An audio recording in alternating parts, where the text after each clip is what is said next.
Olá, amigos que vão fazer o concurso TRE de São Paulo. Sou o professor Elias Santana, professor de língua portuguesa aqui do Gran Cursos Online e trago mais uma dica para este seu certame. Vamos comigo aqui, por favor, à tela. Olha só, concordância verbal, ainda é este assunto. Meus amigos, veja só comigo.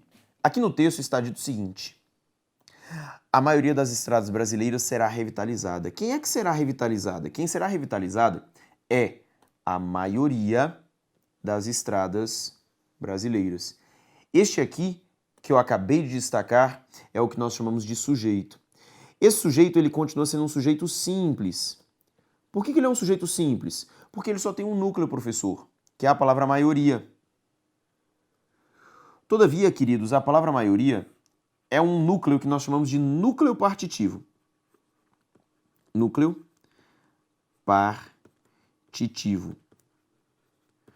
O que é um núcleo partitivo, professor? É a palavra que dá a noção de parte de um todo. Maioria mostra que não é todo mundo.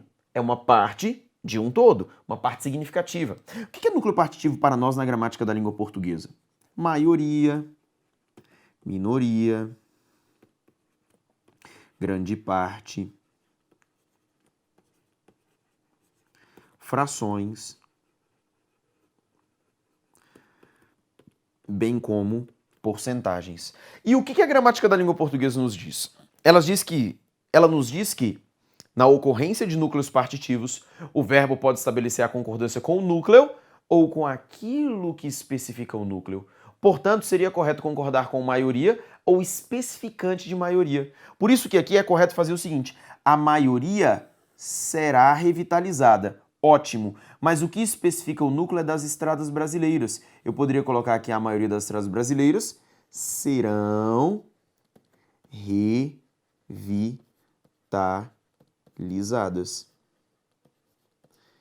Também é válido, pois se há um núcleo partitivo, a concordância pode ser feita com o núcleo ou com aquilo que especifica o núcleo. Atenção ao exemplo de baixo. A maioria da malha viária brasileira será revitalizada. Quem é que será revitalizada, professor? Será revitalizada a maioria da malha viária brasileira. Repare comigo que o núcleo continua sendo maioria, ou seja, uma palavra partitiva. Maioria singular será revitalizada singular. Só que não é uma maioria qualquer, é a maioria da malha viária brasileira. Só que veja que malha viária brasileira também está no singular. Portanto, o verbo só pode ficar no singular. E se por acaso eu colocar serão revitalizadas, a frase está errada. Em nenhum momento eu disse a você o seguinte, que na ocorrência de um núcleo partitivo, o verbo pode ficar tanto no plural bem como no singular. Eu não te disse isso. Eu te falei que na ocorrência de um núcleo partitivo, o verbo pode concordar com o núcleo ou com aquilo que especifica o núcleo. Se o núcleo for singular e o que especifica o núcleo for plural, eu posso ter tanto singular bem como plural, aquele que a FCC gosta de chamar de concordância verbal facultativa. Agora, se o núcleo for singular e o que especifica o núcleo também for singular, naturalmente eu só posso ter singular. Detalhe, isso só vale para núcleos partitivos, ok? Grande beijo, até a próxima!